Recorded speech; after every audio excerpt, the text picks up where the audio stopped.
Bienvenue à ce webinaire sur les défis de la gestion durable des forêts montérégiennes. Ce soir, nous allons accueillir deux conférenciers, Monsieur David Lemieux-Bubeau et Monsieur Tim Rademacher. Avant de commencer, avant de leur laisser la place, je tenais à mentionner que ce webinaire-là était possible grâce au soutien financier de plusieurs partenaires. Je vais les nommer.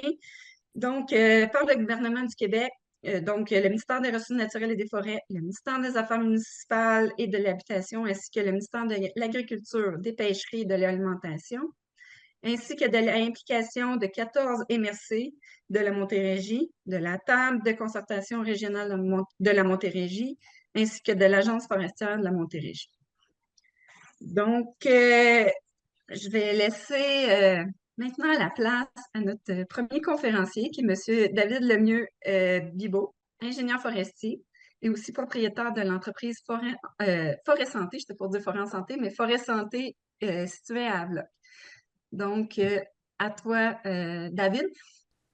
Bonjour à tous, bienvenue à cette soirée. Je vais commencer le partage d'écran. Donc, la conférence que je vous présente, l'aménagement forestier en Montérégie, des forêts diversifiées à valoriser. Donc, moi, mon territoire, là où je travaille comme ingénieur forestier, c'est la Montérégie-Ouest. Donc, ici, on voit le territoire de l'Agence forestière. Qui fait toute la Montérégie, puis qui inclut également une partie des cantons de l'Est, en rouge. Puis la Montérégie-Ouest, là, en vert, ici, c'est le territoire dans lequel je travaille. Puis ici, on fait un petit zoom sur cette région-là en particulier. Bien, ce qu'on remarque, c'est qu'il y a une grande zone agricole, et puis que c'est surtout ça la principale occupation du territoire. Et puis sinon, la forêt, ben, on la retrouve surtout au sud, là, le long de la frontière américaine. Puis un petit peu au nord, là, autour du mont Rigaud. Donc, une des raisons, entre autres, pourquoi on retrouve cette forêt-là dans le sud de la Montérégie, c'est parce que les terrains sont moins propices à l'agriculture. Donc, les terres agricoles ont été abandonnées. C'est des sites rocailleux ou en pente. Donc, ça a permis à la forêt de se maintenir puis d'être toujours en place aujourd'hui. L'aménagement forestier. Donc, qu'est-ce que ça veut dire? Ben, c'est l'art d'ordonner l'exploitation des forêts au moyen de procédures administratives ainsi que des principes et de techniques de foresterie en vue de satisfaire les besoins de l'homme. Donc, entre autres, ici dans la région, ben, c'est de mettre en valeur la forêt locale dans une matrice qui est largement agricole. Donc, il y a beaucoup de fragmentation. Les lots forestiers sont souvent petits. Favoriser aussi le développement de l'industrie acéricole parce qu'on a beaucoup d'érablières. Produire du bois d'œuvre feuillu principalement. Il y a un peu de pin et pruche également. Puis intégrer des notions de conservation, de connectivité et de fond. Pour l'aménagement, il y a des outils numériques d'aide. Donc, par exemple, les outils LIDAR qui permettent de mieux interpréter le terrain, planifier les interventions, surtout à l'échelle, disons, régionale, territoriale, puis des logiciels de systèmes d'information géographique avec lesquels on travaille pour faire des cartographies. Donc, ici, vous envoyez 4 exemples. À gauche, en bas, ben, il y a le fond de la cartographie, le fond de l'imagerie satellite, sur laquelle il y a de l'hydrographie surfacique forestière. Donc, on voit toutes les zones, soit de ruisseaux ou d'écoulement préférentiel. Donc, ça nous aide à identifier ces cours d'eau-là. Au centre, ben, l'indice d'humidité topographique. Donc, on voit là où l'eau a le potentiel de s'accumuler, c'est les zones en vert. Puis là où c'est très sec, où l'eau ne reste pas, les zones en couleur plus jaune et orangée. Une autre carte, c'est les pentes. Donc, ça aussi, ça nous aide. Donc, tous ces outils-là permettent de mieux planifier l'aménagement, que ce soit au niveau des chemins ou de la récolte. Ensuite, je vous présente la dynamique naturelle des peuplements forestiers. Donc, c'est c'est là-dessus Oh, qu'on peut s'inspirer pour se guider dans l'aménagement forestier. Donc, ici, on voit que la forêt initiale s'installe suite à une perturbation. Donc, ça peut être un défrichage, un feu, une coupe à blanc. Tout le territoire aussi de la Montérégie-Ouest a déjà été coupé à plusieurs reprises, très largement. Donc, ce qui fait qu'on retrouve des nombreuses forêts perturbées. Euh, il y a un cycle qui s'amorce à ce moment-là dans la dynamique naturelle. Donc, on retrouve des peuplements de début de succession, donc des essences pionnières comme les peupliers, les bouleaux, puis de transition, que ce soit les frênes, l'érable rouge, l'orme d'Amérique. Puis, graduellement, la forêt va se transformer, les essences vont changer, puis on arrive à un peuplement de fin de succession, ceux qui sont majoritairement composés des feuillus tolérants qui sont dominants sur notre territoire. Donc, ces boisés-là peuvent être perturbés ou dégradés par les interventions humaines, là, par le passé, les coupes répétitives, par exemple. Puis tout ça, ça fait partie de la végétation potentielle. C'est ce qui veut dire l'ensemble des arbres et des plantes qu'on devrait retrouver sur un site à l'état naturel en fonction du sol et des conditions. Donc, l'érablière à carrier cordiforme, c'est un type de végétation potentielle qui occupe les sites les plus chauds et fertiles de la province, qui sont principalement en Montérégie, donc ce qui fait aussi que notre forêt est différente du reste du territoire, qui est dans le domaine bioclimatique de l'érablière à carrier cordiforme. Donc, elle regroupe une concentration de feuillus à leur limite nord de distribution qui sont associés à l'érable à sucre, qui est une essence dominante dans les forêts. Donc, elle représente 0,27 de la superficie forestière du Québec seulement. Les essences compagnes qu'on va retrouver sont le carrier cordiforme, le chêne à gros fruits, tilleul d'Amérique, les cerisiers tardifs, chêne rouge, etc. Donc, des arbres qui sont dits thermophiles, donc qui ont besoin d'une longue période de végétation pour bien pousser. On retrouve aussi des essences compagnes raréfiées, comme le carrier ovale, le chêne blanc, le chêne bicolore, l'érable noir et le micocoulier occidental. Donc ici, je vous montre des exemples là, de cette érablière-là à carrier cordiforme. Donc, avec beaucoup d'érables à sucre, c'est sûr, dans l'érablière. On peut retrouver ici, à votre droite, le carrier ovale, qui est un arbre qu'on ne voit pas sur tout le territoire, seulement dans certaines zones. Le chêne blanc aussi, qui est assez occasionnel. Le chêne bicolore, qui est limité à certains endroits en bordure de la rivière Richelieu, par exemple, ou de la région de Châteauguay. Puis avec ça, toute la végétation particulière, comme l'ail des bois ou le ginseng, entre autres. Les autres végétations potentielles régionales, ben, comme vous pouvez le voir, il y a plusieurs types d'érablières différentes. Ensuite, les bétulets, jaune à sapin et érable à sucre, chênaie rouge, pinette blanche, fucheret. Donc, étant donné le climat aussi, les arbres poussent quand même assez vite. Donc, on voit souvent des beaux spécimens. Ici, vous avez un exemple de chêne rouge, de pin blanc. Donc, il y a des dimensions assez impressionnantes. Maintenant, aménager pour mettre en valeur ben, nos forêts feuillues. Il y a plusieurs raisons là, qui peuvent nous inciter à prioriser l'aménagement pour nos forêts feuillues.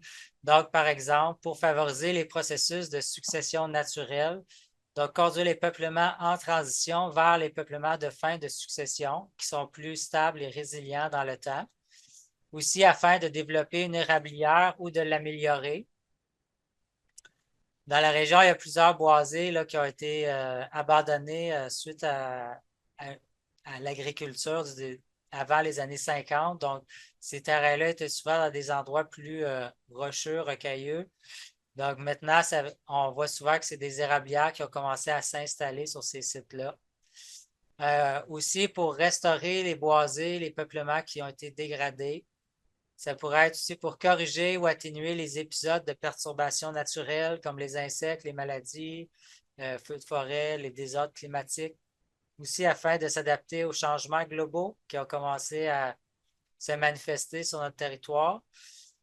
Ça pourrait être pour introduire des feuilles nobles, des essences compagnes raréfiées pour favoriser la faune, la flore, l'hydrologie, les plantations ou toute autre raison. Puis en même temps protéger des écosystèmes. Puis tous ces aspects-là permettent en même temps de produire du bois d'œuvre.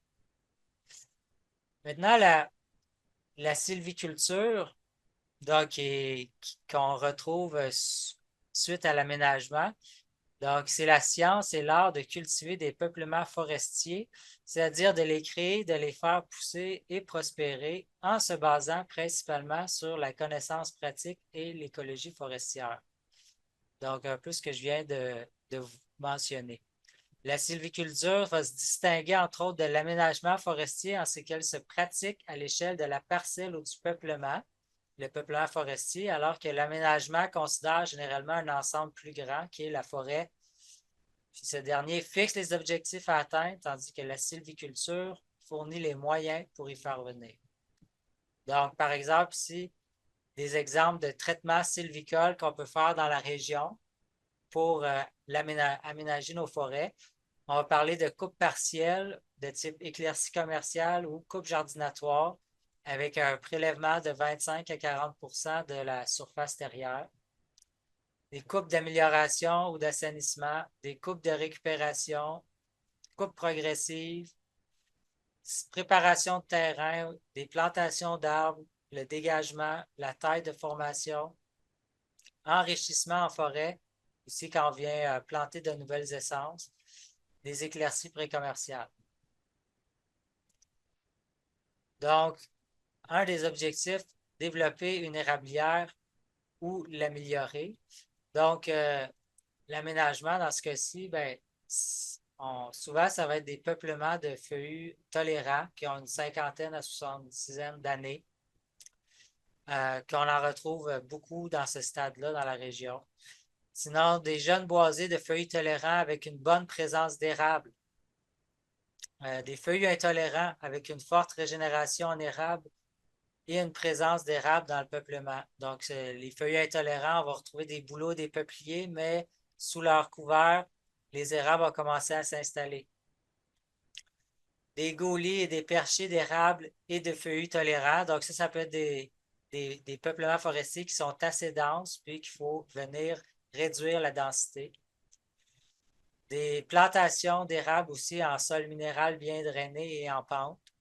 Sinon, d'anciens packages, des terrains ondulés, des terrains rocailleux qui sont propices ici pour les érablières. Puis aussi, ce qui est intéressant, c'est que les érablières sont très en demande pour la production de sirop d'érable.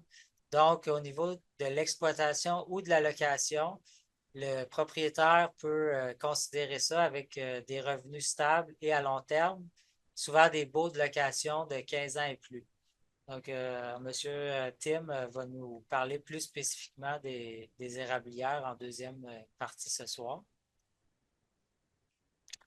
Donc, ici, voici quelques exemples. Par exemple, dans les érablières, on va venir enlever des arbres qui ont des chancres. Ici, vous avez deux types de chancres. Sinon, on a un hêtre ici avec une maladie corticale du hêtre qui est à différents stades selon les propriétés, mais quand c'est trop avancé, on vient retirer ces arbres-là. Puis ici, le boisé, ben, c'est chez un producteur acéricole qui a déjà aménagé plusieurs boisés. Puis ici, eh bien, il y avait une section plus jeune qui désirait là où il désirait agrandir son érablière. Donc, on a réalisé une éclaircie ici. Puis il y avait beaucoup de pruches à ce boisé-là parce qu'il n'avait pas été encore aménagé. Il en reste encore une sur le devant, mais on voit que sinon, il y a plusieurs érables là, qui étaient en nombre suffisant pour son érablière. Ensuite, ben, au niveau de la restauration des boisés et des peuplements dégradés, ben, ici, on peut rencontrer des terrains qui ont été surexploités, qu'il y a eu de l'écrémage, donc retrait de beaucoup d'arbres matures, une coupe totale, des boisés de ferme qui ont été négligés ou packagés longtemps, donc la régénération et la qualité n'est pas intéressante. Des peuplements de trembles ou de peupliers à grandes dents là, qui arrivent à maturité, commencent à avoir de la mortalité, du chablis. Aussi des travaux qui ont été faits par des entrepreneurs qui ont réalisé des travaux sans supervision professionnelle ou sans subvention. Donc à ce moment-là, le boisé n'est peut-être pas dans un état optimal. Puis avec l'ingénieur forestier, ben, l'ingénieur va définir des interventions adaptées selon les besoins du propriétaire pour augmenter la diversité ou la qualité des arbres, la composition, la structure du peuplement. Par exemple, on parle de réserve de semenciers si on a besoin d'augmenter l'ensemencement, même l'ensemencement avec des semences dans le boisé, enrichissement sous couvert par trouée, des coupes d'amélioration, de récupération, des éclaircies. Puis ici, favoriser les processus de succession naturelle, les peuplements en transition vers les peuplements de fin de transition. Euh, Ici, j'ai marqué la dalle. Ben, en foresterie, on a un adage, un des premiers forestiers. Donc, il disait imiter la nature, hanter son œuvre. Donc, en foresterie, souvent, on va se baser sur la succession naturelle, mais on va venir intervenir plus rapidement pour que la transition soit accélérée. Donc, ici, dans un boisé de feuillus intolérants, on voit des trempes matures, mais aussi plusieurs feuillus tolérants qui ont eu le temps de s'installer. Les trempes commencent avoir des maladies. Donc ici, on vient récolter ces arbres-là matures, puis on laisse place à une forêt de feuillus tolérants par la suite. Pour corriger ou atténuer des épisodes de perturbations naturelles, ben, ça peut être aussi des raisons d'aménager votre boisé. Par exemple, le verglas qui a laissé des dommages dans la région, puis on en observe encore à l'occasion. L'infestation d'agrumes du frêne qui est en cours, dans des régions, c'est déjà passé. Dans d'autres municipalités, les arbres sont en train de mourir, donc c'est le temps de faire des coupes de récupération. Au niveau de micro-rafales, ça peut arriver aussi. L'épidémie de spongieuses, on a eu ça il y a quelques années. Sinon, pour s'adapter aux changements globaux, donc les changements climatiques engendreront des modifications dans nos forêts et ses processus. La sylviculture d'adaptation propose deux stratégies d'aménagement pour y faire face. Ici, la rétention de la diversité, puis la valorisation des espèces championnes. Donc, il y a eu une conférence là, l'année passée sur les changements climatiques, puis le guide de l'AFN, donc qui est disponible sur la chaîne YouTube de l'Association forestière. Donc, vous voyez, le lien ici va pouvoir être partagé dans le fil. Je vous invite à aller le revoir si vous ne l'avez pas vu. Donc ici, je vous présente un exemple avec le chêne rouge, le chêne blanc. Donc le chêne rouge, souvent en sommet, donc dans la région, les érablières rouges, par exemple, peuvent avoir colonisé un sommet, mais avec le réchauffement, on sait que ça a des sites qui vont s'assécher. Puis si les chênes rouges sont déjà installés dans le peuplement, on peut venir les favoriser, puis aussi favoriser la régénération pour s'assurer qu'ils soient plus donc qu'ils soient plus adaptés dans l'avenir. Donc ici, on va dire on valorise les espèces championnes. Sinon, ici, le chêne blanc, qui est une essence peu commune, mais qu'on retrouve à quelques endroits, surtout sur les sols secs. Donc là aussi, on peut faire des interventions pour venir favoriser cette espèce-là au niveau de la régénération parce qu'elle a de la misère à s'installer, mais une fois qu'elle est bien établie, comme vous pouvez voir, c'est les arbres dominants dans le peuplement. Donc, ça permet aussi de récolter des semences ici pour reproduire cette espèce-là, puis pouvoir la replanter plus abondamment sur le territoire. Il y a aussi le platane d'Amérique. Donc, lui, c'est plus la rétention de la diversité. Donc, il y a un producteur forestier qui préparait des travaux dans sa forêt, puis il a remarqué un arbre différent. Donc, en faisant un suivi avec son conseiller forestier, on s'est rendu compte que c'était des platanes d'Amérique. Donc, qu'est-ce que ça fait là? On n'a aucune idée pour l'instant, mais ça semble être une présence indigène. Ce pas des arbres qui ont été plantés. Par le diamètre, on voit qu'ils sont là depuis longtemps. Puis on en a trouvé aussi sur une autre propriété qui est pas mitoyenne, mais qui est plus loin. Donc, c'est des arbres intéressants qui peuvent nous aider à une nouvelle espèce là, dans notre portfolio. Donc, ici, il y a eu des tentatives là, à 2 reprises déjà pour récolter les semences avec des grimpeurs. Ces semences-là sont mises en production, puis sont testées dans la région, par exemple, pour les bandes riveraines. On sait que le platane, il peut pousser parmi les érables, mais il pousse souvent aussi le long des cours d'eau, donc dans les zones humides. Donc, c'est une essence intéressante à étudier. Puis, on a des semences locales maintenant pour la tester. Dans les diapos suivantes aussi, je vais vous parler des chicots. Donc, c'est un aspect que je trouve important, puis souvent qui est mis de côté. Donc, ça va de pair avec l'aménagement. Donc, bien que ce soit des arbres morts ou mourants, des fois ils peuvent être en vie mais dépérissants.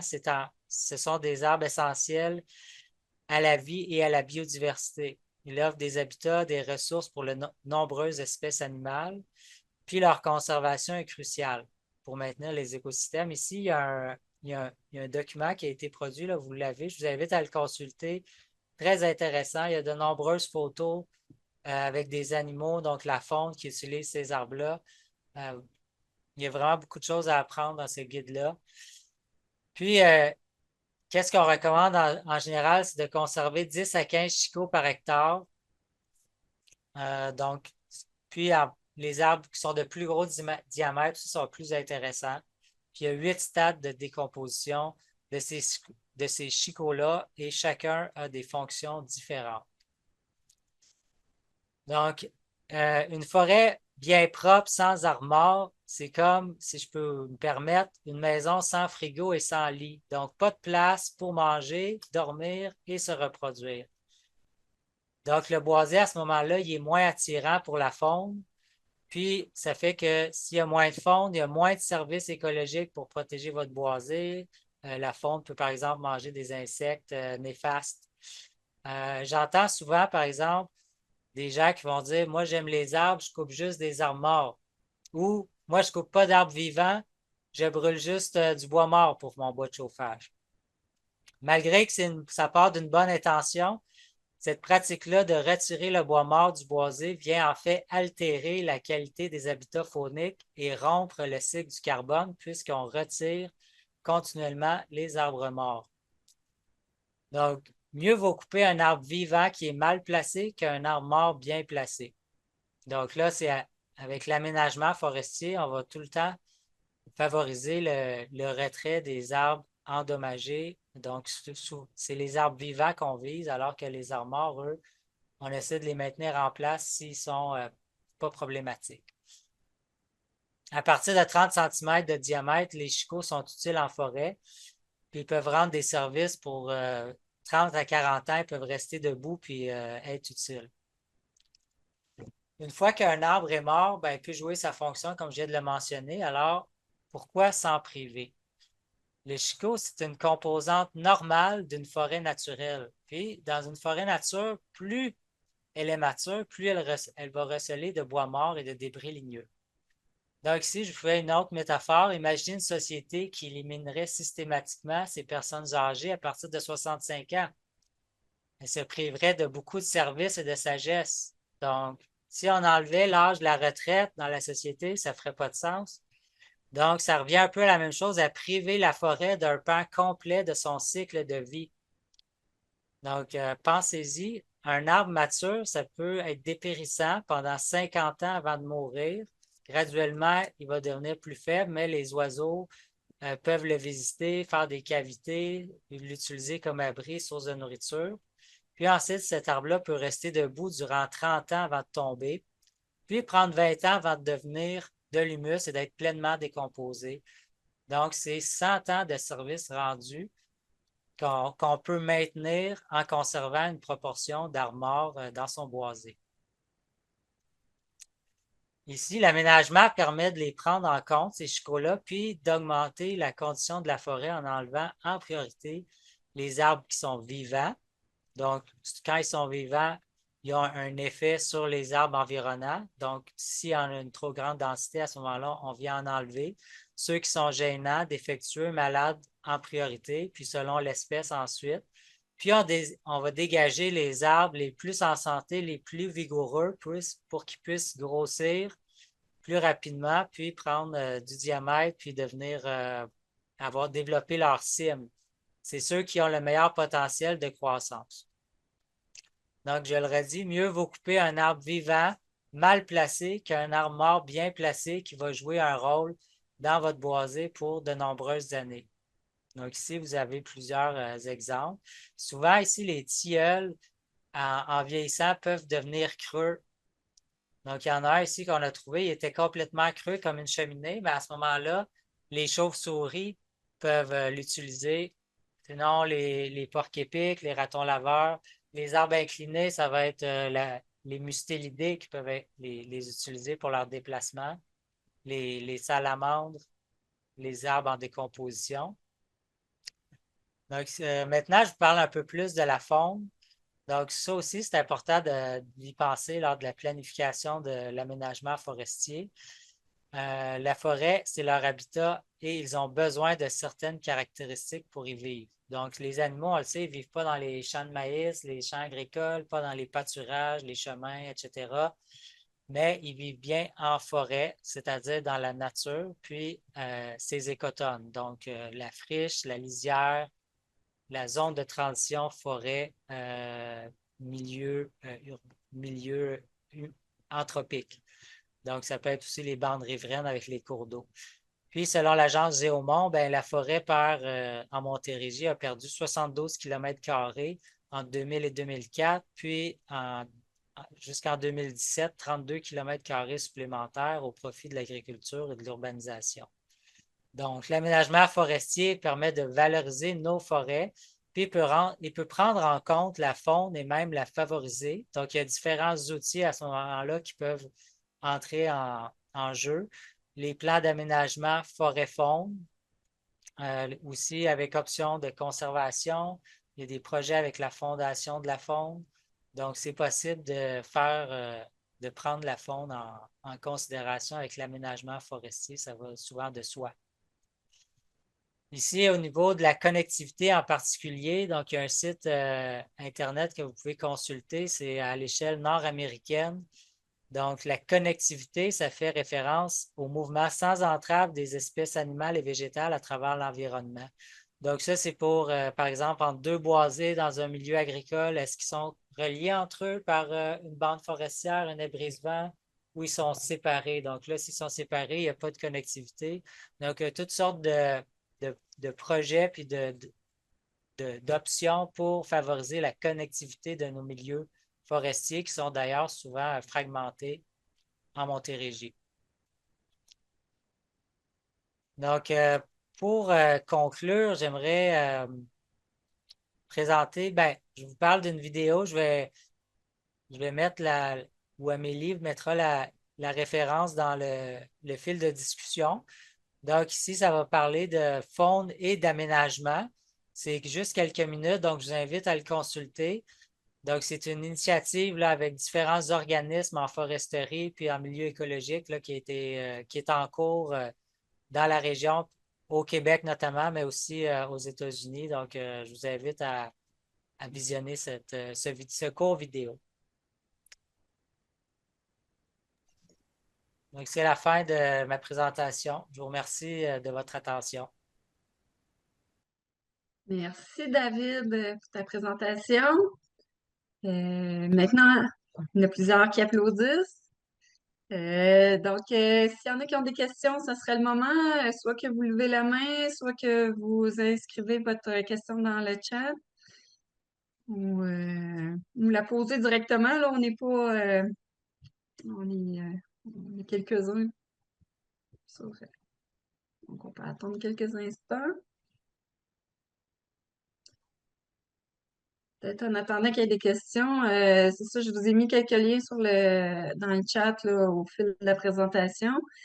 Euh, Comme tu disais, David, il faut faire affaire avec des experts là, qui vont pouvoir vous aider dans l'aménagement de votre boisé, là, à bien connaître là, tous les attributs de votre forêt et tout ça. Donc, c'est vraiment important là, de faire affaire avec des ingénieurs forestiers, des techniciens, des techniciens de la faune et tout ça. Donc, il faut bien vous aiguiller. N'hésitez pas à consulter l'agence forestière pour avoir une liste de conseillers forestiers qui travaillent dans la région. Oui, je le mettrai ensuite, oui, effectivement, le site de l'agence pour ça. Je vois pas qu'il y a des questions, mais ça peut aller à la fin aussi. Donc, ben merci David. Fait que je passerai la parole maintenant à Tim Radmacher. J'espère que je OK. prononce bien ton nom. Ça va. Donc, Tim, il est directeur, excusez mon anglais, du Proctor Maple Research Center et professeur adjoint en biologie végétale à l'Université du Vermont. Donc, je te laisse la parole, Tim. Merci Amélie et bonsoir tout le monde. Merci David, c'était fort intéressant et je vais continuer à vous parler de l'aménagement d'une érablière résiliente. Je vais commencer par partager mon écran. J'espère que ça fonctionne comme tantôt. Est-ce que quelqu'un pourrait me le confirmer? Oui, parfait. Bon, mais en fait, je vais revisiter puis parler de beaucoup de concepts que David a déjà introduits. Ça facilite ma job, c'est parfait. Avant que je commence à rentrer dans le vif du sujet et parler d'aménager une érablière résiliente, pour moi, il y a trois composantes là-dedans. L'aménagement, une érablière, puis qu'est-ce que ça veut dire résiliente. Mais avant de rentrer dans tout ça, je voulais remercier mon équipe ici. Je travaille pas tout seul, puis beaucoup de mes idées sont influencés beaucoup avec l'équipe que je travaille et de mes collaborateurs, en particulier les techniciens qui travaillent à l'érablière ici avec moi, qui font un job incroyable pour aider avec les études. Um, donc, moi, pour mes 30 minutes, je m'avais dit, je vais commencer par définir un peu qu'est-ce que la durabilité, qu'est-ce que la résilience, qu'est-ce qu'une érablière, qu'est-ce que les changements globaux, qu'est-ce que de l'aménagement. David en a déjà parlé et je vais revisiter ça rapidement. Après ça, je voulais parler un peu de connaissances générales, qu'est-ce qu'on connaît déjà. Puis après ça, je me suis dit, ce serait intéressant que je vous parle un peu des projets qu'on a en cours en ce moment pour essayer de mieux comprendre les érablières. Je n'ai pas encore nécessairement des résultats. Ça fait seulement 8 mois que je suis dans mon poste actuel. Mais on a commencé des projets, puis j'aime bien ça. Pour moi, la science, c'est quelque chose de transparent qu'il faut partager et espérément avoir aussi une rétroaction des gens si c'est utile les travaux qu'on fait. Donc, commençons avec quelques définitions et un peu de contexte. Pour commencer, je voulais parler dans le principe de la durabilité. Qu'est-ce que la durabilité? La définition classique qui était établie dans les années 90 et qu'on utilise souvent encore, c'est qu'il y a trois piliers, un pilier écologique, économique et social. Et en foresterie ou en acériculture, c'est la même chose. Pour que quelque chose que nous, on fait, qu'on mette en place est durable, il faut réconcilier ces trois piliers. Il faut voir l'écosystème, l'écologie, mais il faut aussi voir l'économique. Parce qu'en fin de compte, c'est pas durable si je peux pas vivre de ça. Et il y a aussi une composante sociale fort intéressante et fort importante. Donc, la zone comme le sweet spot, comme on dit en anglais, la zone importante, c'est vraiment le croisement de toutes ces trois choses où on peut créer un système qui est durable à long terme. Et c'est ça qu'on recherche dans nos projets. Dans le contexte d'une érablière, David avait déjà expliqué qu'une érablière, c'est un écosystème forestier dominé par l'érable. Ça peut être l'érable à sucre, ça peut être aussi l'érable rouge. Typiquement, dans le Québec et surtout la région de la Montérégie, c'est l'érable à sucre. Mais je vais revenir sur l'érable plus rouge plus tard dans la présentation aussi, parce que David en avait parlé un peu, mais cette idée que le climat change et possiblement la composition d'espèces change, l'érable rouge devient une espèce très intéressante dans ce contexte. La composition d'une érablière varie vraiment en fonction de la station, où on est situé exactement. Et David avait fait un super bon job d'expliquer un peu l'érablière à carrier cordiforme, ce qui est très typique pour la Montérégie, puis les autres espèces de campagnes qui sont typiques pour votre contexte. Mais encore, ça dépend vraiment d'où on est. Dans certaines érablières, je viens d'apprendre, on peut même avoir des platanes. Um, mais c'est pas tout le monde qui a ça. Fait qu'il y a une composante qui est vraiment dépendante du site. Comme j'ai dit, l'érable rouge devient de plus en plus important. C'est déjà très important dans certaines régions plus au sud. J'ai travaillé au Massachusetts auparavant, puis là, les deux espèces principales dans la forêt, c'était l'érable rouge et le chêne rouge. Le chêne rouge est déjà présent dans des bonnes proportions dans certains sites en Montérégie. L'érable rouge aussi, mais moins. Mais avec les changements climatiques, si ça devient plus chaud, ça devient une espèce qui est possiblement de plus en plus intéressante. On distingue les érablières pas seulement selon leur composition, mais aussi selon le principal but de l'aménagement. On parle souvent des érablières acéricoles ou des érablières sylvicoles ou des zones protégées. Ces buts ne sont pas nécessairement exclusifs. On peut aussi faire de la sylviculture dans une érablière acéricole, mais souvent on a un but principal, puis les autres dans l'aménagement deviennent secondaires. Mais c'est important de réaliser qu'aucune érablière, c'est jamais unidimensionnel. Le but d'un aménagement, c'est toujours multifactoriel. C'est rare qu'on veut une seule chose. Um, on veut souvent garder tout en ensemble de facteurs. Et ça, c'est très important. Donc, qu'est-ce que l'aménagement? Maintenant qu'on en parle, l'aménagement, c'est vraiment des interventions. En pratico-pratique, c'est des interventions qu'on peut faire dans une érablière. Puis je vais passer rapidement là-dessus parce qu'encore une fois, David a fait une super bonne job d'expliquer ça. Fait qu'on a des coupes comme les coupes de jardinatoire ou éclaircies que David avait mentionné. Il y a aussi la plantation d'arbres. On peut intervenir à planter des arbres. On peut faire des amendements. En érablière, un type d'amendement qui est relativement courant au Québec, c'est le chaulage. On peut aussi aménager des chemins, par exemple. Et ça, c'est super important dans le contexte acéricole, mais aussi dans le contexte forestier, d'avoir des chemins pour accéder au territoire. Dans le contexte acéricole, il y a aussi l'installation de la tubulure qui fait partie de l'aménagement du territoire ou l'installation d'autres infrastructures comme la cabane à sucre, des stations de pompage, etc.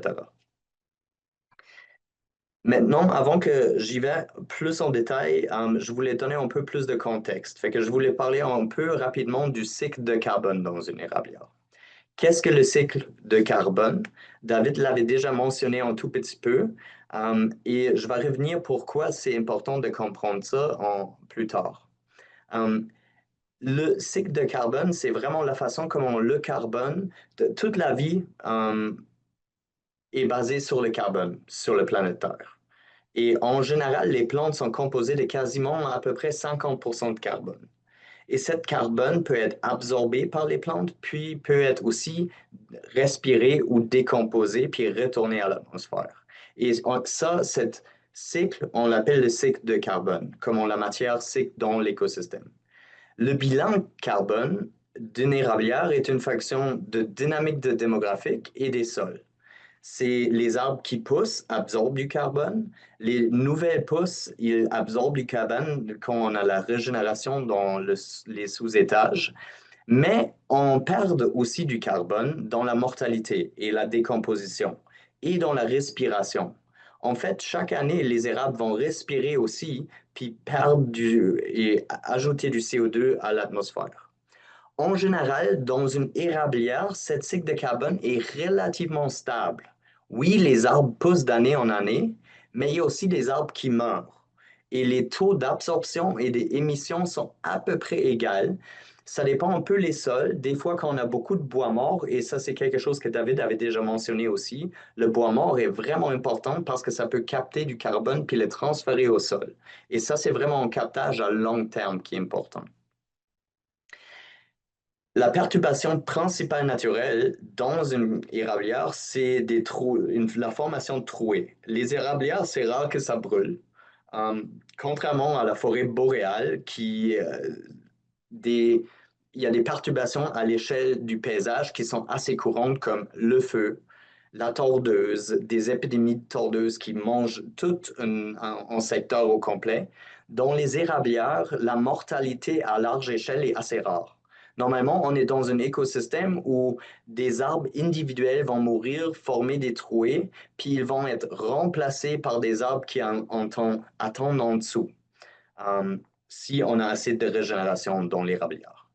Fait que si on y pense, dans une érablière, chaque arbre qui est mort est en moyenne remplacé par un autre arbre, ce qui est autant de carbone. Fait qu'en moyenne, ce système est en équilibre. C'est sûr que quand c'est une jeune érablière, elle peut encore absorber du carbone jusqu'à ce qu'elle a vraiment rempli sa canopée. Mais une fois que la canopée est formée, souvent les érablières sont plus ou moins stables en termes de carbone. Je ne pourrais pas m'empêcher de ne pas vous parler rapidement dans ce contexte de la production acéricole. Fait qu'on vient de parler de l'érablière ici à droite, que ça absorbe et ça émet du carbone dans l'atmosphère dans la forme de CO2. Et chaque arbre en absorbe puis en émet en respiration et en croissance. Mais quand on produit du sirop, on on émet aussi à cause de la transformation, de la collecte de sève et de la mise en marché. Fait qu'il y a toutes des émissions qui sont associées avec ça aussi. Puis un des sujets qu'on s'intéresse beaucoup ici dans ma groupe de recherche, c'est comment est-ce que toutes ces choses se balancent et qu'est-ce qu'on peut faire pour améliorer notre bilan de carbone général. Et ça, c'est vraiment important dans un contexte plus global, parce que si on regarde les émissions de carbone en général sur les derniers 30 ans, ici, je vous montre une graphique pour le Canada, les États-Unis. J'ai aussi sorti les données du Québec, de l'Ontario et des pays européens. Et vous voyez qu'en termes de variation de bilan de carbone pour ces pays, le Québec s'est amélioré un peu dans les derniers 30 ans. Pourtant, les États-Unis, ils émettent plus qu'ils émettaient dans les années 90. Le Canada, en général, a le pire bilan des pays que j'ai sortis ici. C'est pas à cause du Québec, clairement, ni de l'Ontario, mais c'est d'autres provinces qui ajoutent beaucoup ici. Je vous ai aussi ajouté les pays européens pour montrer qu'ils ont quand même réussi de décarboniser leurs économies sur les derniers 30 ans de façon importante, en réduisant leurs émissions de façon importante. Et c'est ça vraiment qu'il faut qu'on fait dans le futur pour garder les changements climatiques euh, dans une intensité qui va être gérable, disons. Euh, je voulais rapidement parler de justement ces changements globaux qui nous attendent, puis après ça, je vais rentrer un peu plus dans l'aménagement. Voici, je vous ai sorti les températures moyennes canadiennes et la période de référence ici est de 1960 à 1990. C'est la période en grise. Et j'ai pris la moyenne de cette période et tous les points rouges, c'est quand la température d'une année individuelle était en haut de cette moyenne et les points bleus quand elle était en bas de cette moyenne. Et vous voyez qu'il y a clairement une tendance à la hausse. En fait, les derniers 20 ans à peu près, il n'y avait pas une seule année qui était en bas de cette moyenne long terme du mi-siècle ou de la fin du siècle, du dernier siècle. Donc, il y a clairement un changement de température qui se passe. En fait, si on regarde ça pour chaque saison, puis on sépare les hivers, les printemps, les étés et les automnes, comme j'ai fait ici, on voit que la température augmente dans toutes les saisons, mais le plus en hiver. Et ça, c'est super intéressant pour aussi l'aménagement et la sériculture, parce que ça change un peu la dynamique comment on fait du sirop. Um, Si on regarde la précipitation, il y a quelque chose de semblable qui se passe. La tendance est aussi assez claire, fait qu'ici, j'ai fait un graphique similaire pour la précipitation. Voici, c'est encore une fois des données canadiennes pour commencer. Et on voit clairement qu'il y a plus de précipitations et c'est quelque chose qu'on remarque aussi de plus en plus. En plus, il faut dire que précipitation, ça inclut la pluie et la neige. En fait, il y a de plus en plus de pluie et de moins en moins de neige pour le moment. Pourtant, si ça c'est vraiment une tendance à long terme, c'est pas encore tout à fait clair. Finalement, si on a regardé les températures, une dernière chose que je voulais vous en parler, c'est la biodiversité. Et David en avait déjà touché un peu, puis moi je vais en toucher plus tard dans les études en cours, mais la biodiversité, c'est quelque chose d'autre qui est en déclin. En fait, ici, WWF crée un indice qu'il appelle l'indice de la planète vivante, puis ils l'ont fait la première fois en 1970. Et depuis, ils surveillent des milliers de populations, des milliers d'espèces différentes à travers le monde, puis ils créent un indice composé. Puis cet indice a montré un déclin de quasiment 70% dans les derniers 50 ans. C'est quelque chose qu'on observe aussi beaucoup au Québec. Il y a moins d'insectes. Moins d'insectes, ça veut dire qu'il y a moins d'oiseaux parce ils ont besoin d'insectes, etc. Donc ça, c'est des tendances générales qu'on observe. Il y a plusieurs raisons pour ce déclin. Les changements globaux sont en raison, mais il y en a d'autres aussi comme la fragmentation de l'habitat, la pollution et encore.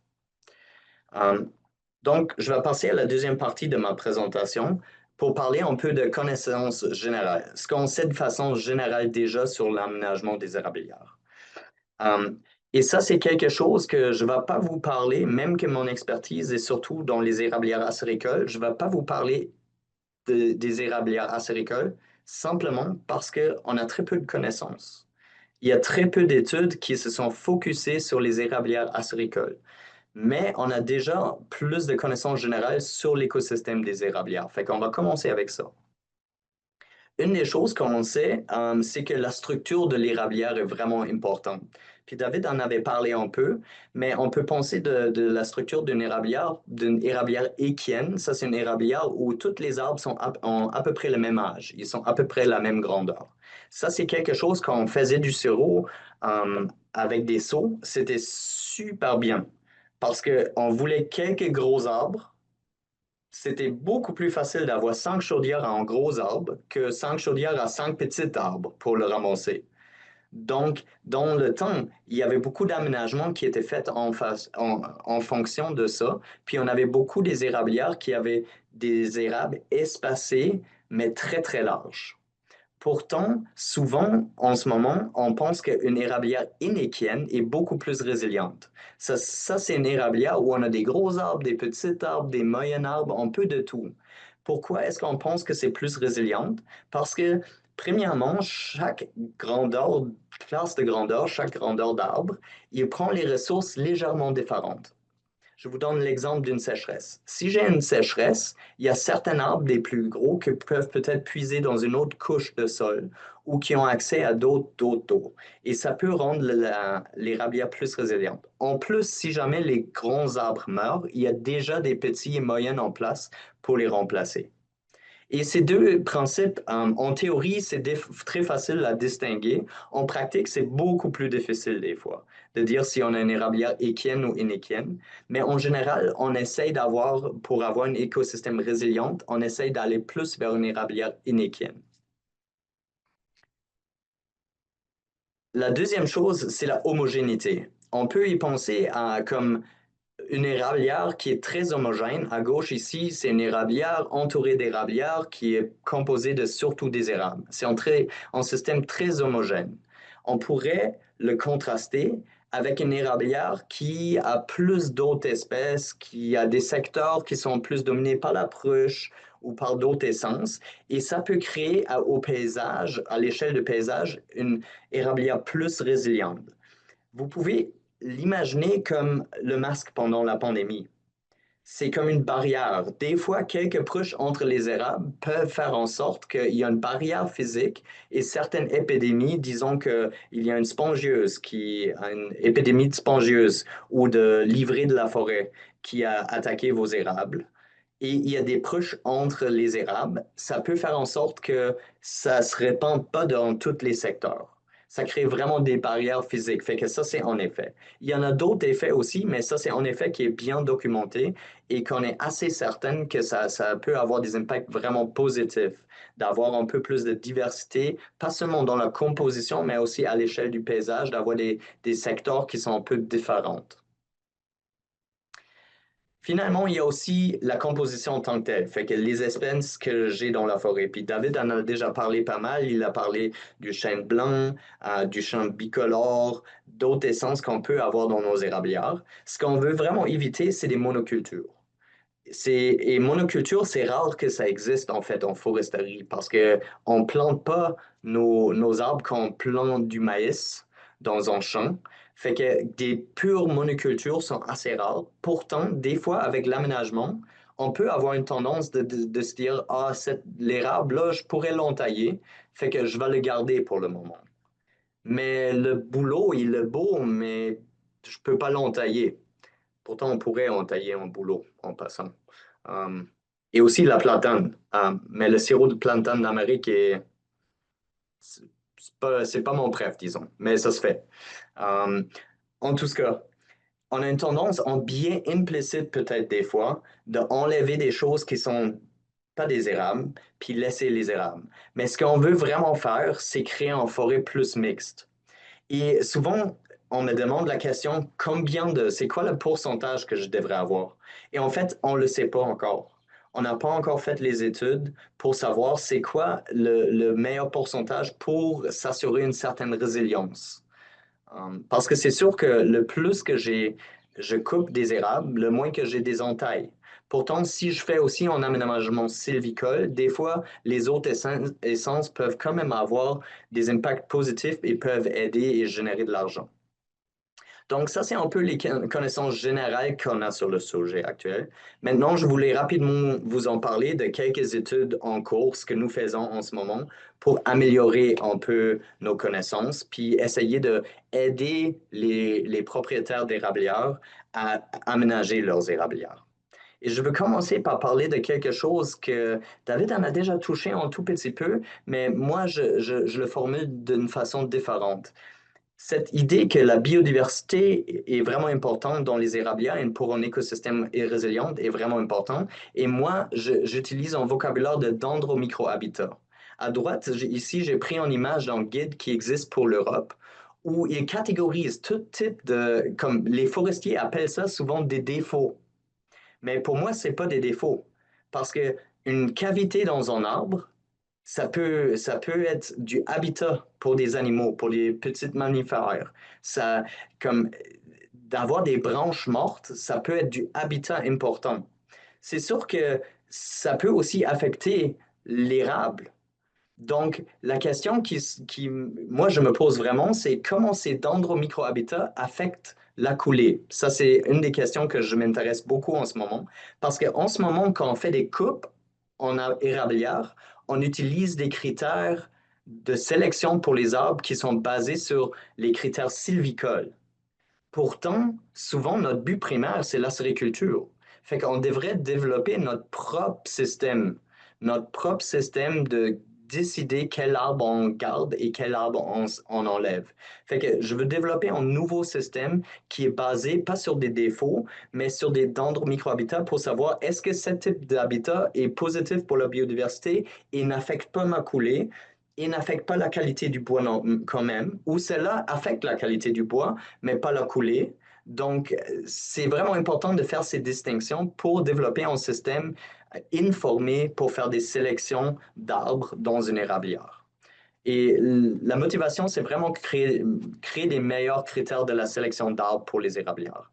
Fait que ici, c'est une de mes étudiantes dans une érablière en ce moment. Vous voyez un gros beau érable que pour un forestier, c'est peut-être pas le plus beau arbre au monde parce qu'il y a plusieurs trous, il y a possiblement toutes sortes de défauts en termes de qualité du bois.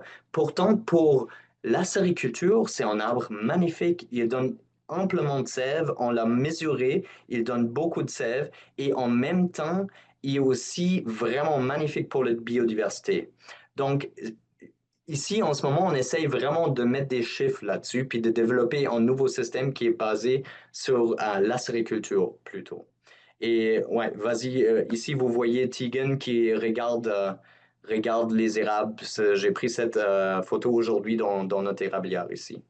Euh, L'Université de Laval, je voulais vous mentionner rapidement aussi, va mesurer les mêmes caractéristiques pour comparer les zones protégées et les érablières acéricoles en Lot-Pinière cette année. Fait qu'il y a aussi des projets du côté québécois qui se font euh, sur ces sujets. Excusez, c'est une longue journée, j'ai besoin d'un peu d'eau. Bon, euh, les dendromicrohabitats, pour moi, c'est vraiment important parce que c'est une façon facile de mesurer la biodiversité sans avoir besoin d'être un expert en insectes ou en oiseaux ou en plein d'autres choses parce qu'on peut caractériser l'habitat pour toutes ces espèces. Pourtant, le sujet de la biodiversité dans les érablières acéricoles, en général, c'est quelque chose qui nous intéresse beaucoup. Puis avec une étude, avec une équipe d'étudiants en ce moment, on mesure beaucoup la structure et la composition des érablières. Fait qu'on s'intéresse aux arbres, aux sous-bois, aux champignons, aux bryophytes et aux mammifères, parce qu'on veut documenter un peu plus c'est quoi qui habite dans les érablières, c'est quoi les services que ces choses nous apportent ou les desservices. Les maudits écureuils qui mangent la tubulure. Les choses comme ça, on veut documenter un peu plus c'est quoi les choses, les interactions entre les composants de la biodiversité puis notre aménagement des érablières.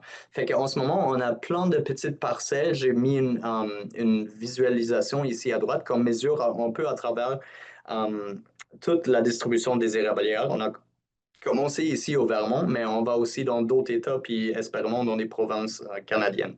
Et ça, c'est l'équipe qui travaille avec moi cet été sur toutes sortes d'aspects de la biodiversité dans les érablières, où on essaie vraiment de mieux comprendre ça.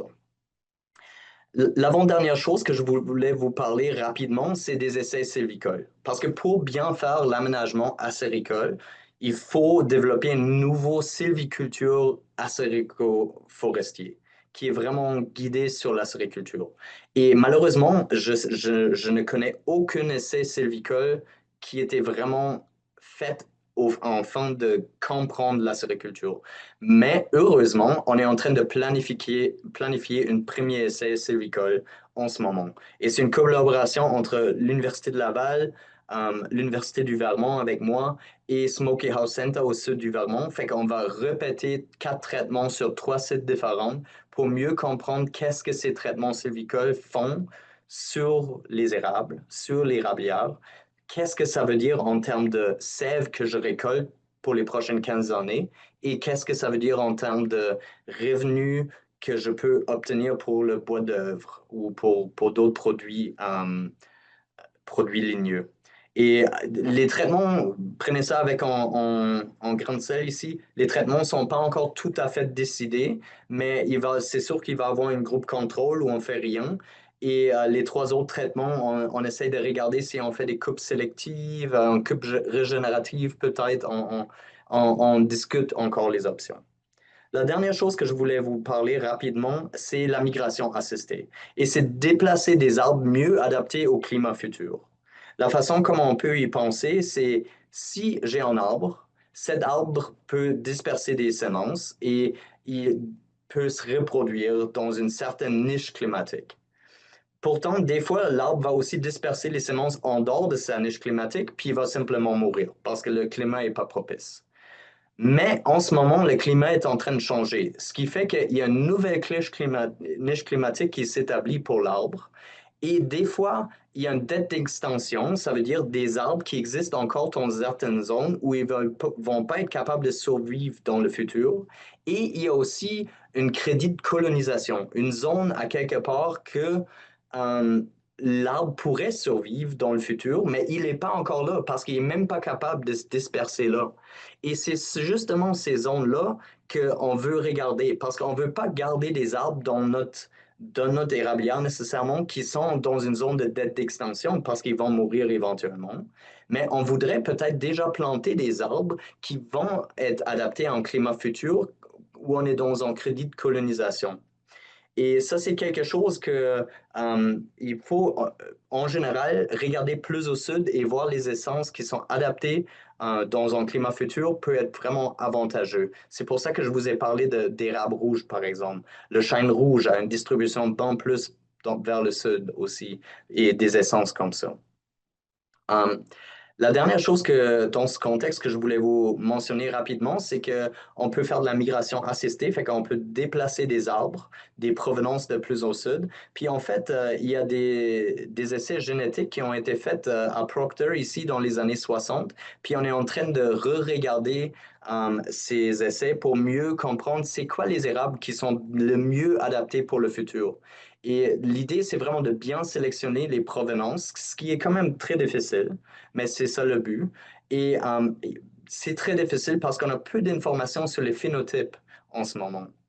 Heureusement, j'ai déjà repéré au moins 3 plantations génétiques aux États-Unis qui datent des années 60. Fait que maintenant, les érables sont matures et assez grandes qu'on peut les entailler aussi. Et on peut tester si c'est des érables sucrés. Parce que souvent, ces érables ont été plantés dans le but de créer des érablières plus sucrées. C'était pas dans le but de créer des érablières plus adaptées au changement climatique dans les années 60. Mais on peut possiblement quand même apprendre des leçons de ces érablières. Avec ça, je vais vous laisser avec quelques conclusions. Um, Piste de solution en termes d'aménagement dans un contexte de changement global. Je pense que diversifier la structure et la composition de la forêt, c'est quelque chose qui est toujours gagnant. Et on peut faire ça en assurant une régénération. Fait que des fois, ça veut dire faire de l'espace pour des plus petits arbres. Des fois, ça veut dire planter. Des fois, ça veut dire seulement dégager. Aussi encourager une biodiversité en général. On peut faire ça avec des habitats ou des dendromicrohabitats, de créer des, comme David nous parlait des chicots, super importants. Les chicots sont super importants. Les essences campagnes ont aussi un rôle à jouer là-dedans. Il y a aussi une diversité d'érables, et ça peut être espèce et génétique. Je vous ai parlé de l'érable rouge qui pourrait devenir une alternative intéressante, ou des érables à sucre, mais génétiquement plus adaptés à un futur. Et il y a aussi une question de laisser les arbres morts et du bois mort au sol. Comme David disait, c'est vraiment important. Comme je suis vraiment content il a fait ce point beaucoup mieux que je pourrais, mais c'est quelque chose de très important. Quand on travaille en acériculture, une autre chose qu'on peut faire, c'est minimiser l'impact des infrastructures. Le plus qu'on peut réduire l'impact de nos infrastructures, le mieux que c'est pour l'écosystème, surtout en termes de créer des corridors de connectivité et tout ça. D'autres choses qu'on peut faire, c'est surveiller la présence des ravageurs potentiels, puis si jamais il y a quelque chose qui nous inquiète, approcher un expert pour essayer d'en parler et pour documenter ça le plus tôt possible. Préparer les infrastructures pour les événements extrêmes aussi. C'est pas seulement une question de préparer l'écosystème, mais pour avoir une entreprise résiliente, il faut aussi que mes chemins sont capables de survivre les prochaines inondations qu'on va avoir à cause des pluies extrêmes pendant l'été, par exemple. Et finalement, on peut sélectionner et planter des arbres mieux adaptés. Mais en ce moment, ça c'est encore, on n'a pas encore les connaissances malheureusement pour bien guider ces choix. Fait que avec ça, j'aimerais vous laisser avec deux dernières pensées. Le futur est dans nos mains. Ça, c'est les données d'émissions du Canada historique et les projections pour les prochaines 15 ans. Et on a tout un rôle à jouer là-dedans. Et en fait, en acériculture, si jamais vous êtes intéressé de mieux quantifier votre émission de votre érablière, l'Université du Michigan a récemment sorti un calculateur en ligne, j'ai mis le lien ici en bas, que vous pouvez rentrer vos données et ça calcule à peu près vos émissions de votre érablière. Et vous pouvez jouer avec, fait que vous pouvez faire des changements puis essayer de voir comment ça affecte votre émission. Le calculateur ici, il est d'une certaine manière limité. On ne peut pas rentrer toutes les informations, mais ça vous donne une idée.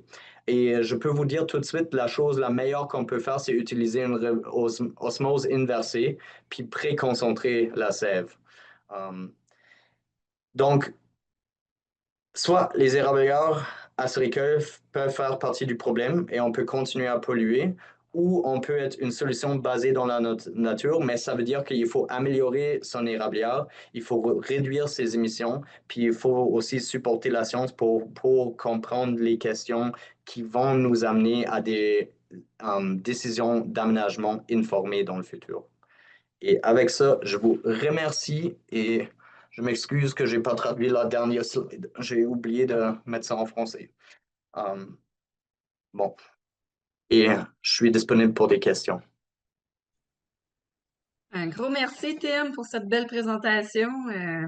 Il y a beaucoup de recherches qui sont faites, qui sont déjà faites, mais je pense qu'il y en a d'autres à faire. Mais je suis contente de voir là, qu'il y a des chercheurs autour de toi et à travers le réseau forestier aussi là, qui s'intéressent à ça. Donc, vraiment. Oui, puis je veux vraiment mettre d'emphase là-dessus. Il y a beaucoup qui bougent dans ce contexte. Les érablières ont été négligées dans le passé, mais au Québec aussi, en ce moment, ça bouge. Il y a beaucoup d'universités qui font du travail excellent là-dessus.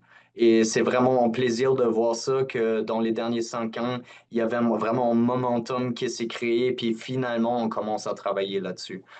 À mon avis, c'est 30 ans trop tard, mais mieux maintenant que jamais. Effectivement. Donc, Tim, peut-être que je t'inviterais à juste fermer Oui.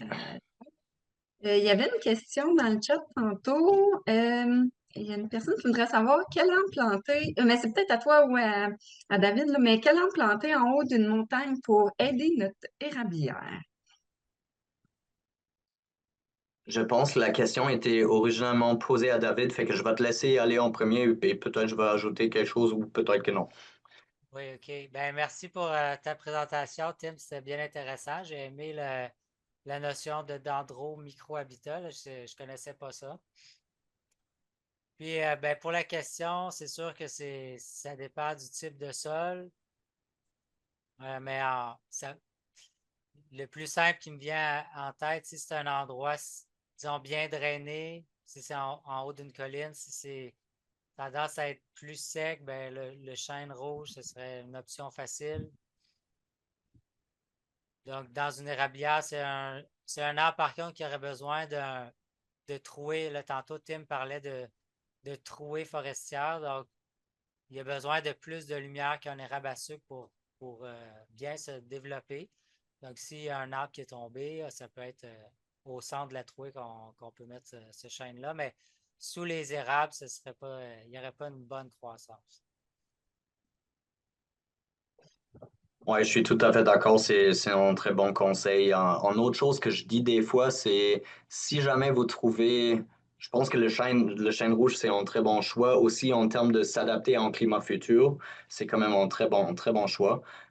Si jamais, une autre chose que peut fonctionner des fois, s'il y a d'autres hautes collines proches de chez vous qui ont des érablières qui ne sont pas aménagées des systèmes protégés, des fois, ça peut donner des indices, c'est quoi les essences qui sont naturellement.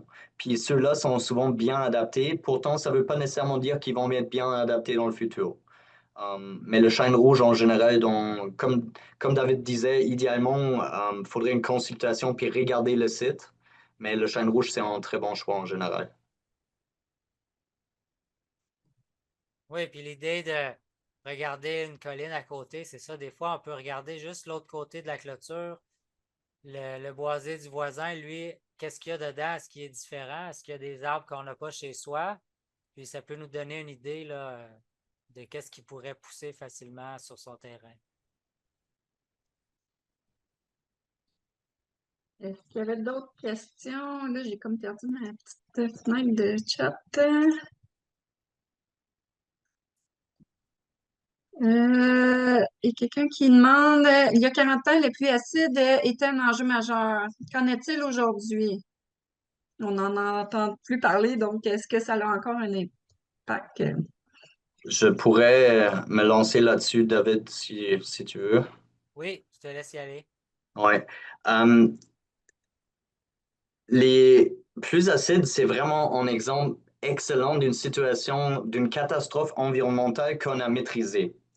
On a fait beaucoup de changements dans nos industries pour réduire les émissions qui ont causé les plus acides. Ça veut dire qu'en ce moment, euh, il n'y a plus de pluies acides. Pourtant, les conséquences sur les systèmes sur les écosystèmes existent encore. Et surtout, l'acidification des sols, on vit encore le legs de cette période de pluie acide. Et ça, c'est quelque chose qui, des fois, pour l'érable, peut être quand même encore difficile. Parce que l'érable n'aime pas trop les sols très acides. Et c'est quelque chose qu'il y a en legs et ça devient de mieux en mieux, mais ça existe encore. Mais c'est un beau exemple de voir comme si on se met si on comprend une thématique et on s'y met comme société, on peut régler des problèmes. Oui, ça laisse des legs pour une génération ou deux, mais on peut les résoudre. Puis les plus acides, c'est un beau exemple parce que on a vraiment fait énormément de progrès. Je sais pas si David voulait renchérir là-dessus. Non, effectivement, ça s'est bien amélioré, puis c'est un exemple qu'on peut améliorer les choses. Il y avait une autre question. Il y a une personne qui demande, elle dit qu'elle a beaucoup de hêtres sur son terrain. Est-ce qu'elle doit les récolter? Ces hêtres, évidemment, sont souvent malades, là, la maladie corticale. Je pense qu'elle fait beaucoup de ravages. Fait que, Ouais, je vais être curieux de voir qu'est-ce que David a à dire là-dessus. Moi, ça dépend vraiment le site, mais il y a une semaine, j'étais dans une conférence à New York, puis j'étais dans un boisé où il y avait que des petites êtres qui allaient toutes être malades, puis il y avait rien au sol parce que les êtres créent tellement en nombre profond qu'il y a souvent pas beaucoup d'autres choses qui peuvent régénérer en dessous. Puis la seule chose, l'université où j'ai visité, ça s'appelle Paul Smith College. Eux, ils ont commencé des essais sylvicoles il y a 3 ans de faire des gros coupes pour essayer de régénérer cette portion en quelque chose d'autre que l'être. Parce que le problème, c'est que quand on fait des petites coupes, souvent, le être, ça peut drageonner des racines, puis ça crée des repousses. Fait que si on crée des petites trouées, c'est difficile de faire pousser d'autres choses que l'être. Mais ça dépend vraiment de l'importance, de la gravité de la situation. Ça dépend, comme des fois on peut bien le gérer si c'est pas déjà devenu trop grave. Mais David, je serais vraiment curieux, qu'est-ce que toi tu en suggères? Ben, je suis d'accord avec ce que tu dis. C'est sûr que ça peut être problématique si c'est juste du hêtre, puis qui se régénère par drageonnement. Le fait de couper ces hêtres-là, ça va le favoriser. Puis aussi, le hêtre, il est plus compétitif que les rabat-sucre en situation ombragée. Donc, il va se favoriser lui-même, si on veut, au détriment de l'érable-à-sucre. Donc, c'est l'idée de faire des coupes plus importantes pour amener de la lumière, ça peut être intéressant pour essayer de changer la situation. Puis aussi peut-être regarder avec une évaluation du sol si un chaulage pourrait être nécessaire pour changer le pH qui pourrait aider la situation. Et Mais si, j'ajouterais, oh, s'il n'y a pas d'autres excusez. s'il y a pas d'autres choses qui se régénèrent, ben là, il y a un problème. C'est là qu'il faut essayer de trouver une solution avant de juste couper ces êtres-là. Là. Ouais, je suis complètement d'accord. Puis une autre chose qu'il faut pas oublier, c'est que Euh, l'être fait quand même partie de l'écosystème naturellement et c'est une espèce à valeur écologique vraiment importante dans les écosystèmes.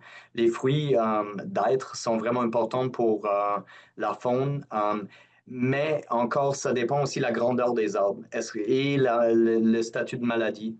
Parce que si on a encore quelques grands êtres, moi, je pense toujours qu'il faut les garder parce qu'il faut aussi leur donner une chance s'ils sont pas malades. Mais souvent ils sont malades, puis des fois, ça, comme on disait, ça crée des problèmes. Um, Puis aussi, j'ai déjà lu une étude qui disait que, tu sais, au cours des derniers millénaires, suite au retrait des glaciers, ben, le, peut-être en fonction du climat, mais le hêtre et l'érable à sucre ont partagé une dominance du couvert pendant des épisodes de quelques centaines d'années. Puis après, c'était l'érable à sucre, le hêtre. Donc, le hêtre, comme l'érable à sucre, c'est une essence dominante de forêt mature, puis de fin de succession. Donc, à quelque part, c'est normal qu'ils soient présents dans une forêt mature, puis même qu'ils veulent être dominants. Donc, c'est soit l'érable à sucre ou des fois le hêtre. Il y a deux autres questions, mais une que je passerais peut-être pour faire suite avec le hêtre, là. Est-ce que le hêtre peut donner des maladies à nos érables? Aucunement. non. C'est comme avec le frêne, la maladie reste dans le frêne. C'est avec les carriers qui ont des boules, les carriers amers, la maladie elle reste dans les carriers, ça ne va pas se propager là, à d'autres arbres, à d'autres espèces. Ça dépend. Ça dépend. Il y a très peu de maladies qui peuvent se répandre sur plusieurs espèces. Il y a certains insectes ravageurs qui vont attaquer plusieurs espèces d'arbres. Par exemple, la livrée, ça préfère les peupliers, mais ça mange aussi les érables. Puis s'il n'y en a pas d'autres feuillus, ça va les manger.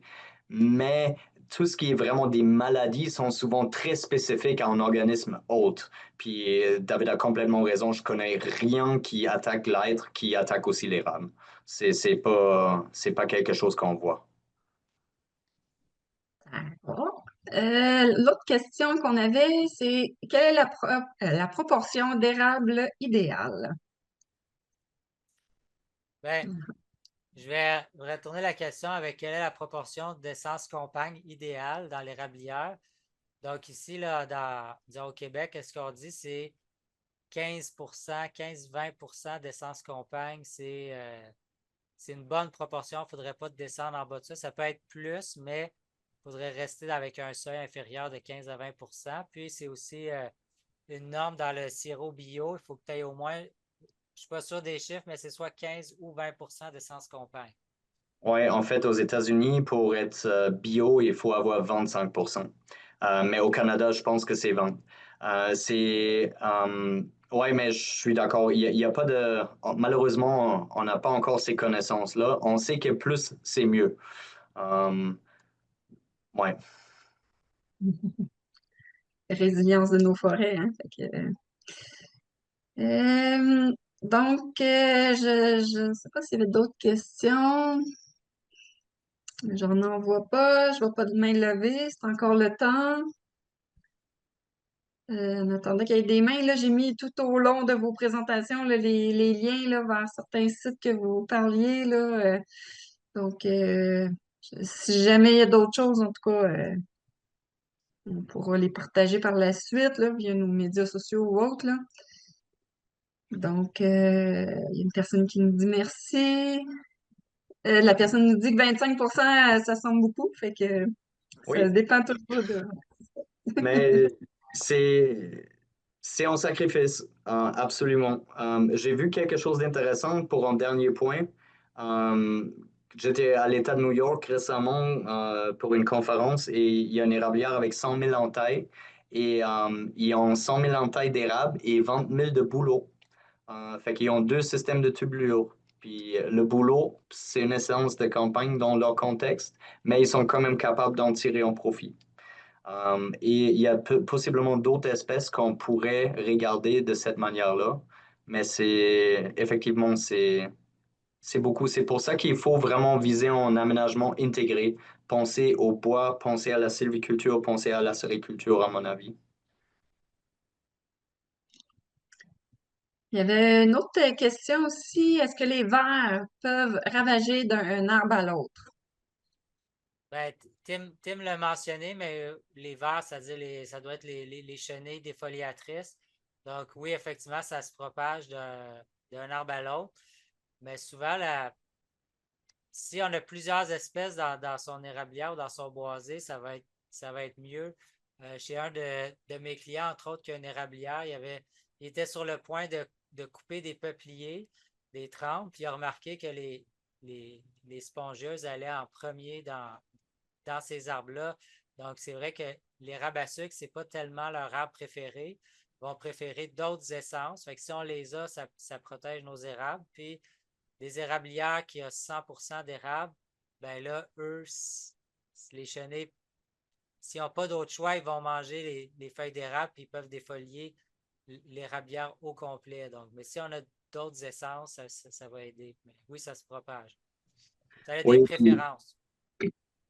oui, absolument. Puis en ce moment, il y a deux insectes au Québec qui s'attaquent aux érables en termes de défoliation principalement. C'est la spongieuse que tu avais mentionné, puis la livrée des forêts. Et les deux, en fait, leur hôte préféré, c'est pas l'érable, mais ils vont le manger s'il n'y a pas d'autre chose. La spongieuse, en fait, là, je vais te dire des niaiseries. C'est soit la femelle ou le mâle qui peut pas voler. Ils ne se propagent pas à des distances énormes, mais ils peuvent se propager certainement d'un arbre à l'autre. Et quand on a des éclosions, ils vont des fois, ça a l'air désastreux. J'étais dans des érablières, il y a une éclosion de la livrée en ce moment dans le Bas-Saint-Laurent dans les derniers 2 ans. Ça s'est répandu jusqu'au Maine maintenant. Et c'est devenu que des fois, des érables ont plus de feuilles. Mais les érables vont pas mourir souvent de ça. En fait, le taux de mortalité est très, très petit. Les érables sont très résilients, puis ils sont capables de perdre leurs feuilles 3 fois, puis ils survivent. Donc, il ne faut pas paniquer tout de suite, même si toutes les érables ont plus de feuilles. C'est pas la fin du monde. Ouais. D'ailleurs, je viens de mettre la section du site web de la FSQ là, qui en parle justement de la livrée puis de la spongieuse. On avait fait des fiches là-dessus. Si ça peut être un complément d'information. Donc, est-ce qu'il y avait d'autres questions? Donc, je pense que ça complète. Merci beaucoup à David et à Tim là, de ces belles présentations. Merci aux participants d'avoir assisté à cette belle rencontre-là en soirée.